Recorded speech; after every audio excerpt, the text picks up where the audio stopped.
Right. So that triggers some of those things that Laura's going to look at now. Now we've got a vision impairment simulator that Laura's going to look at and explain, and how that's going to be useful for you thinking about, well, does that impact on my child? Are those barriers we've just been talking about something that they might be experiencing? Thank you. Thanks, Lynn, for taking that up to there, and good to see so many people here.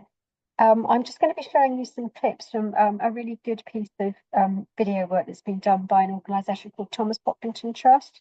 They've done quite a lot of work, particularly with secondary age and further education and students going on to university, who they really, they've really campaigned quite hard for them to have the kind of the same rights that all children need to be able to achieve that much. So I'm going to show this video. I'm not going to show the whole video because it's actually quite long. It's about 20, 30 minutes long, and we don't have time for that, but I want to show you particular clips. But you'll get in your notes, you'll be able to find where this is. The first video like this they did was for adults, so it kind of showed what the world looks like to an adult with visual impairment. But then they created one for children and young people with the kind of conditions that are common in children and young people with sight loss. Your child may not have one of these particular conditions, but actually they give a really good idea of what reduced vision looks like. So I'm going to share this and hope that the video works, because I've got to stop and start it because it goes into various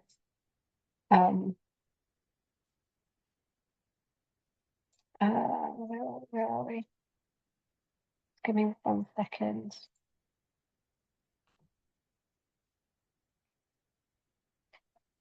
Right.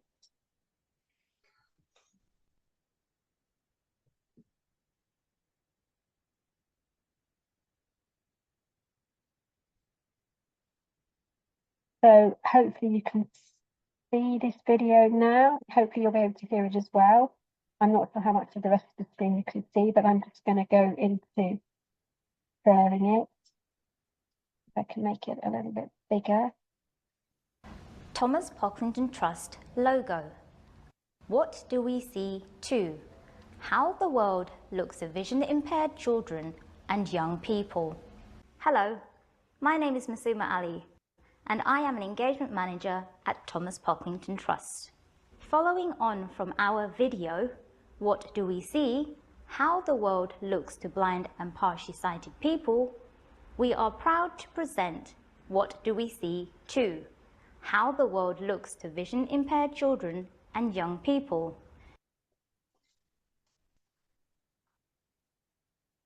So the first condition that we're going to look at is nystagmus, which I know many children have, and some of them have it as part of another condition, some of them have it on their own. So we'll start. They are clearer. Infantile nystagmus develops when the eyes or parts of the brain that process information. They start at a different place, even though I've got the numbers very clear. Controlled constant movement and flicker throughout the eye level as one of greatest.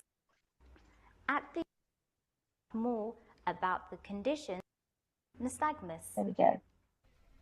Nystagmus is uncontrolled constant movement and flickering of the eyes. This can be from side to side, up and down, in circular motion, or a combination of these. It affects how clearly a person can see things. As you can see, items and faces at a distance are out of resolution, but can be focused on when they are clearer.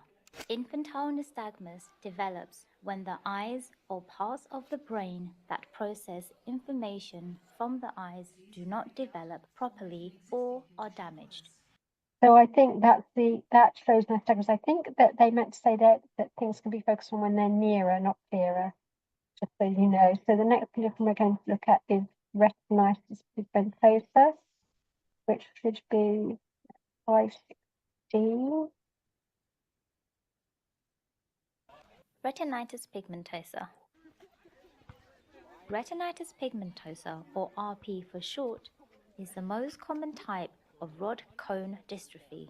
This is an umbrella term describing a range of eye conditions linked by problems with the rod and cone cells on the retina at the back of the eye. RP is often caused by faults or misprints in the part of the genetic code responsible for how the eyes work and often presents during childhood and into young adulthood. Children and young people with RP will start to notice their vision is blurred at the edges and increasingly poor in dark or dimly lit environments. This is called night blindness. They may also start to experience increased sensitivity to light on sunny days or in brightly lit environments. Over time, deterioration progresses inwards to affect the cone cells around the center of the retina. When this happens, the child or young person may start to notice blurring or hazing in their central vision, with colors becoming dimmer or less sharp. I always think that part of the video is really valuable because of the number of times that a young person will possibly be challenged when they're needing support to get around and maybe to travel. And then I know this used to happen with my daughter, and then she'd be, you know, she'd need help getting on the train, but then she'd be on the train and she'd be having her phone held here and she'd be looking at her phone. And people say, well, you're not blind because you're looking at your phone. And it's one of those things, I think it's one of those misconceptions that people have, that you either can't see or you can see, and that there's no kind of grey area. And of course, as we know, there's a huge, vast realm of grey area in between of different sight. But I think that explains that particularly well. We're now going to look at childhood cataract. Here. Cataracts. Cataracts occurs when changes in the lens of the eyes cause it to become less transparent. There are two types of childhood cataracts: juvenile cataracts, which develop in childhood, and infantile cataracts, which are present in babies from birth or in the first few months of life. The focus here is on infantile and juvenile cataracts, collectively known as childhood cataracts. At first, changes to the sight may be difficult to notice, but as the cataracts worsen, vision becomes increasingly misty and cloudy. Common causes of cataracts include a genetic fault that causes the lens to develop abnormally, infections picked up by the mother during pregnancy like rubella and chickenpox.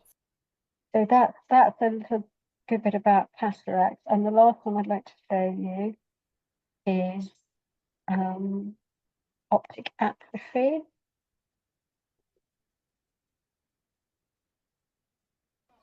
Optic atrophy. Optic atrophy, or optic neuropathy as it is sometimes known, is a genetic condition that usually starts in childhood and causes vision to deteriorate slowly over time and into young adulthood. As you will see, there is decrease in visual acuity or clarity and sharpness of the central vision, which has become misty. The visual defect spreads outwards from the center. The person will experience decreased color perception and problems with glare. So I'm just going to stop that now and try and reshare the presentation, which hopefully will work okay. And you'll be sent all this information. It's really good if you can get your child's school or college or nursery look through this and have a look at them, because like I say, even if they don't have one of those particular conditions, they also cover another condition on there, which is retinopathy of prematurity, which anyone who's had a very premature baby may have. You might find it just helpful for them to look at and see. It kind of is like, oh gosh, is that what I as a teacher look like to the child, or is that what the rest of the class looks like to the child? And I think it can be quite helpful. There are other ways you can do it. You can buy these things called fin specs, which often your local sensory support team will have, that they can show the school, and they're kind of glasses that simulate reduced vision. But I think some of the videos show it better. We're also currently working with a team of people in Northern Ireland who developed an amazing new virtual reality kind of way of doing this for children, but it's not quite ready yet. So I think I'm going to hand you back to Lynn now. Thanks, Laura. So if we go, yeah, lovely, thank you. I think that's really quite powerful. If you can Google, there are other sort of simulator videos and resources you might find as well out there on the internet.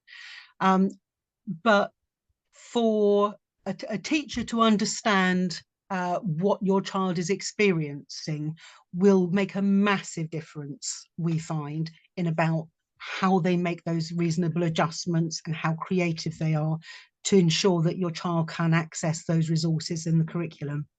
So I think what's interesting as well is when you see those videos, or if you've ever tried a simulator classes, what doesn't come across is how exhausting it actually is for somebody constantly, your child constantly trying to see, make those adjustments and do all of those workarounds. And as Laura described, you know, you may find that with your children as well. Sometimes vision might be better at different times of day. You know, if you're tired, it's really hard, you know, and if I'm tired, it's a really hard thing to concentrate and learn. But when you're using your vision and straining your vision, or reading, if you're a print reader, if you're a child with a vision impairment, reading print that's too small, your vision might deteriorate quite rapidly. And so what you can see in the morning, you might not be able to read in the afternoon. And that's, again, one of those things that teachers don't understand often, and professionals working with them, that, well, you could read that this morning, or you could read that yesterday. Why can't you read that now? And that's all about education. You know, it is about those teachers getting the training to know what those challenges are for your child.